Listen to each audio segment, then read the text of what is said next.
testing service. And now the news in detail. The groundwork has been laid for amendments to Guyana's Domestic Violence Act. The recommendations are contained in an analysis of the 1996 Domestic Violence Act and research under the European Union United Nations Spotlight Initiative. Among the recommendations is the need to provide for family violence, economic, emotional, and psychological violence. Consultants Raul Small and attorney-at-law Rosemary Benjamin Noble analyzed the existing Domestic Violence Act and also recommended that the penalties be updated for breaching protection orders. According to the Department of Public Information, the consultants also say that the law should also provide for batterer intervention programs and counseling. Human Services Minister Dr. Vindhya Prasad is quoted as saying that the recommendations and analysis will be used as the basis for further discussions. The minister also reportedly recognizes that amending the Domestic Violence Act will impact on other laws, including the Evidence, Custody, Contact, Guardianship, and Maintenance Acts, to give full effect to the recommendations. She promised to engage the Attorney General's chambers as the next step, as the Guyana government is focused on tackling the scourge of domestic violence at all levels. The United States is assisting Guyana's Civil Defense Commission to strengthen its maritime oil spill prevention, planning, and response capabilities. The American Embassy says the assistance is being provided by the United States Coast Guard with support from the United States Department of State's Energy and Mineral Governance Program. According to the embassy, the 6-month series of joint activities are all designed to assist Guyana in the development of a reliable national response system. The embassy explains that a virtual risk assessment workshop is scheduled for this month to build upon the progress Guyana has already made with the development of their National Oil Spill Contingency Plan and oil spill response capabilities. The U.S. Coast Guard facilitators will guide the participants through an assessment of possible oil spill scenarios in Guyana to identify the most likely and most consequential scenarios. The results will be used to identify possible improvements and update Guyana's National Oil Spill Contingency Plan. Other activities in 2022 will include virtual exercise program management training and in-person exchanges to observe oil spill response exercises. The U.S. Embassy says this partnership is part of the continued U.S. support for energy governance and commitment to regional security to help Guyana build its disaster response capabilities. The Health Ministry says 162 persons are now hospitalized across Guyana with COVID-19. Of that number, 18 are severely sick and are receiving intensive care.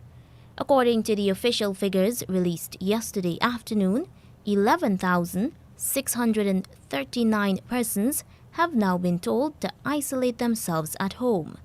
27 others have been quarantined to ascertain whether they will develop symptoms of the viral disease. The Health Ministry also says that 743 new cases have been detected within the past 24 hours. The national death toll dating back to March 2020 is now 1,108. According to the Ministry of Health, 7 more persons have died from COVID-19. They include a 4-month-old baby. The other 6 persons are in their 60s. One of them was fully vaccinated, 2 were partly vaccinated, 2 were unvaccinated, and the vaccination status of 2 others was not known. Despite the almost 2-year-long COVID-19 pandemic, the bank's DIH group of companies is expanding its operations.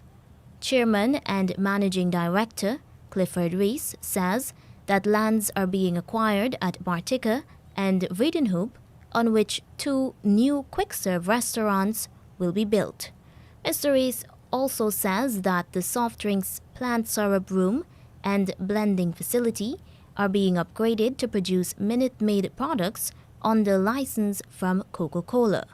The bank's DIH chairman says in his 2021 annual report that a new malt and rice mill as well as a new centrifuge system will be added to the brewery. Also, he says that a new bottled water packaging line will be installed at the industrial site location. Mr. Rees says that the financial year, which ended in September 2021, was affected by the COVID-19 lockdown. However, with the lockdown lifted, he says that the bank's DIH group was able to deliver home delivery packs. According to the bank's DIH chief, there were unavoidable increases in the cost of raw and packaging materials, spares, and fuel. He says that the availability was affected by global supply chain problems, but bank's DIH upgraded its plant and machinery to extract better yields from raw materials being used. The bank's DIH group recorded an after-tax profit of $6.7 billion in 2021 compared to $5.2 billion in 2020. He says that this was due to a 6% increase in sales, 17% increase in dollar sales turnover, the management of operational expenses, and better yields derived from the use of raw materials. People's National Congress Reform's PNCR Christopher Jones on Wednesday stepped aside to allow Viceroy Jordan to become the vice chairman of their party after they tied at the recently held internal party elections. In a statement, Mr. Jones said he was making way for young, fresh, and vibrant leaders like Mr. Jordan to take the PNCR into the future. The two obtained 381 votes for the post of vice chairman. Mr. Jones added that he remained a member of the PNCR's Central Executive Committee, having won the second highest votes. He says he will continue to function as an executive member of the mighty PNCR. Mr. Jones secured 586 votes, making him the second highest vote-getter for a seat on the 15-member Central Executive Committee.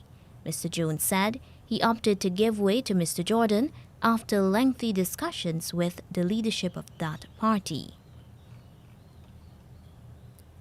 A quantity of marijuana was Wednesday found aboard a Panama-registered cement carrier cargo vessel. The Customs Anti-Narcotics Unit says that so far, the captain and other officers have been detained for investigations. Kanu said that several parcels of marijuana, a foreign type known as creepy, with a total weight of more than 16 kilograms or 36 pounds, were found throughout the vessel. The marijuana has a street value of 14 million Guyana dollars. Head of Kanu, James Singh, said that of the 19 foreign nationals, the main suspects who are the captain, engineer, and other senior officers, have been detained. The others remain aboard the vessel that is moored at the Guyana National Industrial Corporation's wharf, Lombard Street, Georgetown. The Guyana Revenue Authority, GRA, is warning the public that there is a new scam aimed at getting unsuspecting persons to pay huge sums of money. GRA says persons are calling randomly selected cellular numbers and requesting payment while pretending to be officers of the authority. According to the Tax and Revenue Agency, the public is reminded that officers of the GRA are not authorized to collect monies from taxpayers. GRA says all payments must be made to the GRA's cashiers located at its headquarters, regional offices, and/or license revenue office. Alternatively, taxpayers can use online payment options the GRA has established with banking and other financial institutions.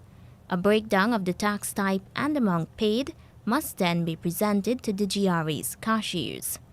Additionally, taxpayers can utilize GTT's Mobile Money or MMG or Bill Express to make payments. The receipt of the transaction must be presented to complete the transaction. If you suspect you are being scammed, you are advised to request the name and employee ID of the person pretending to be the GRA representative. You can report suspected scammers or imposters to Special Investigation Unit by calling the hotline on 225-5051 or send an email to siu@gra.gov.gy.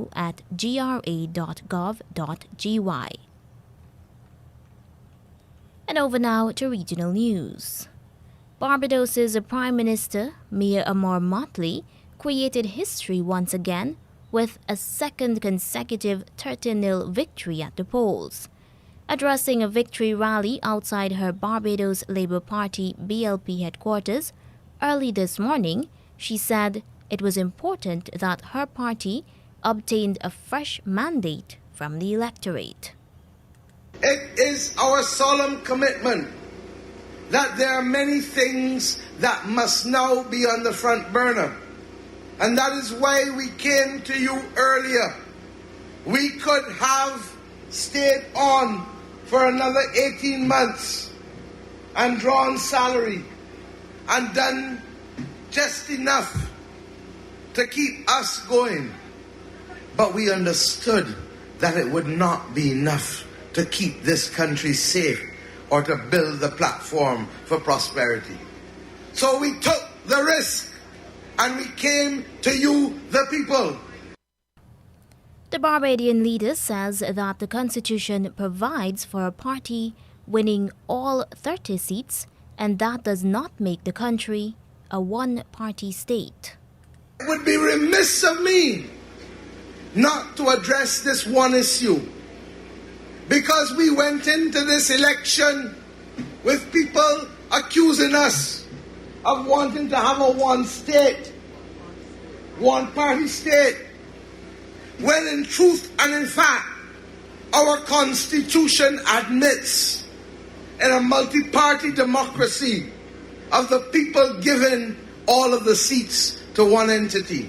I am a child of democracy. Ms. Motley dismissed the challenge of the Democratic Labour Party, DLP, under the leadership of Verla de Peza. The emerging parties include the Coalition Alliance Party for Progress, led by former opposition leader Bishop Joseph Attlee, did not make much of an impact with the electorate.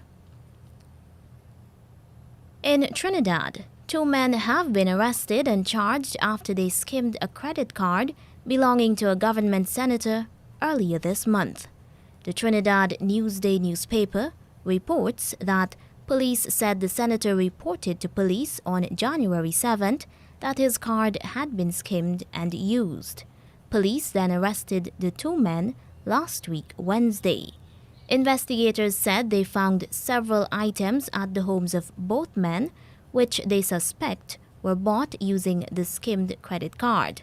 The men, 34 and 29, were charged on January 16th. The 34-year-old was charged with 11 counts of larceny and 1 count of fraudulent use of a credit card, and the 29-year-old was charged with 2 counts of receiving stolen items. They appeared before a Port of Spain magistrate on Monday and were granted bail. They are expected to return to court on February 10th. A technical issue forced the Caribbean Airlines flight to be diverted to Norfolk, Virginia, in the United States of America yesterday morning.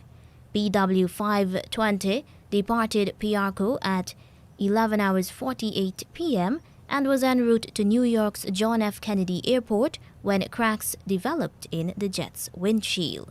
Guardian media understands 111 passengers and crew were on board. Data from flight tracking website FlightTrader24.com shows that at 3:34 a.m., the aircraft slowed from 427 knots to 309 knots and descended from 38,000 feet to 27,000 feet in the space of 8 minutes. This is most likely as a result of crew action, as this is the standard operating procedure in such a situation. The aircraft continued its descent and landed safely at 4:36 a.m. in Virginia. And now for the international news, here's the latest bulletin coming from the BBC World Service. BBC News. Hello, this is Jerry Smith. The International Committee at the Red Cross says it's been the victim of a massive cyber attack by hackers who stole the details of more than 500,000 extremely vulnerable people. The data was being stored by a company in Switzerland. It included confidential information on missing persons, people in detention, and those separated from their families during conflict or disaster. Imogen Folks is in Geneva. There's no indication as to who carried out the cyber attack, but the Red Cross has appealed to those responsible not to share the data, saying this could cause yet more pain to people who have already suffered so much. The attack will cause alarm across Geneva. The city is home to some of the world's biggest humanitarian agencies, like UN Human Rights and UN Refugees, who also store personal data on very vulnerable people. The US Secretary of State Antony Blinken is about to meet key European counterparts in Berlin after President Biden said he thought Russia would invade Ukraine. Mr. Biden made a series of stark warnings to Moscow, saying Russia would pay dearly if it attacked Ukraine. The first plane loads of aid have landed in Tonga following Saturday's volcanic eruption and tsunami. Several ships are also on their way, bringing urgently needed clean water together with food and medicines. Military helicopters are expected to be sent to outlying islands. New television footage shows scenes of devastation, with villages and farmland flattened, though reports say good tsunami planning prevented deaths and injuries. Marian Kupu, a journalist in the Tongan capital, Nuku'alofa, says volcanic ash has blanketed everything. There's just dust everywhere. It's grey. Come Sunday morning after the eruption, all of Tonga just turned grey. Cars and buildings, they were all covered in ashes. We're praying for water, for heavy rain, but we won't be expecting rain in the next 5 to 6 days. In the meantime, we do not have enough water. The Taliban in Afghanistan have arrested 2 activists who were at the forefront of a protest for women's rights held in the capital Kabul on Sunday. Tamanna Paryani and Parwana Ibrahim Kale were taken into custody late on Wednesday. A video shared by Ms. Paryani shows her looking terrified, pleading with Taliban members at her front door to go away and return in the daytime. The Taliban are yet to respond. 2 men have been arrested in Britain as part of the investigation into a siege at a synagogue in the American state of Texas by a British gunman. Malik Faisal Akram was shot dead by the FBI after holding 4 people hostage last weekend. World News from the BBC. The last uninhabited Japanese town near the Fukushima nuclear plant has started allowing some residents to live at their homes there for the first time since it was hit by a huge earthquake and tsunami in 2011. 5 former residents arrived in the northeastern town of Futaba after it was declared safe following extensive decontamination. An Australian court has given its reasons for allowing officials to deport the tennis star Novak Djokovic the day before he was due to take part in the Australian Open.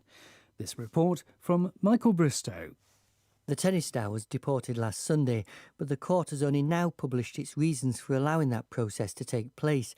Djokovic had claimed that the decision was illogical, but a panel of 3 judges said it was reasonable for the Australian government to assume the player was opposed to COVID vaccinations. and that his presence in Australia could have fostered anti-vaccination sentiment and possibly led to violent protests. He said Djokovic had influence over people of all ages who might have wanted to emulate him. Michael Bristow. A previously unknown giant coral reef has been discovered off the coast of Tahiti in French Polynesia. The reef is more than 3 kilometres long and was found at a depth of about 30 metres, unusually deep for a tropical reef. Researchers believe that its depth and distance from the coast accounts for it showing no signs of damage from pollution or warming waters. Dr. Julien Barbier is from UNESCO, which led the study. What's important is it also raises the issue of how coral reefs become more resilient to climate change, because climate change is the main aspects that are impacting coral reefs. We also have pollution and overfishing, but certainly that gives us hope that there might be other ecosystems that we have not found in the ocean, particularly this type of coral reef at this kind of depth. And that's the BBC News. The news came to you with the compliments of Eureka Medical Laboratories. Don't let the fear of contracting the coronavirus disease deter you from seeking the medical care you need. At Eureka Labs, we ensure the safety of our clients and staff with our rigid sanitization routine.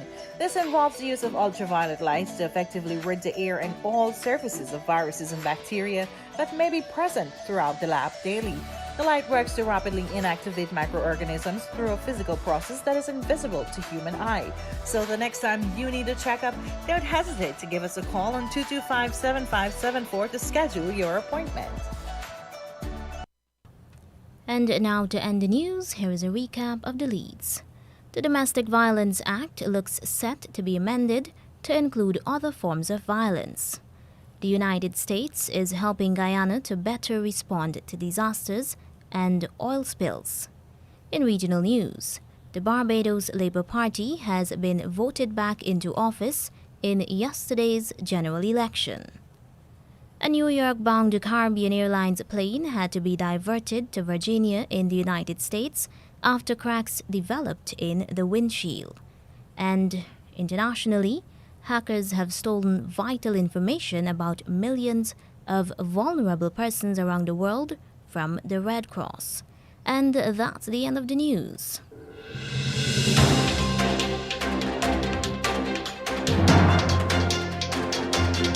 This has been the news, compiled in the News Talk Radio newsroom. For ongoing updates, visit demerarawaves.com, and you can check facebook.com/demwaves and twitter.com/demwaves.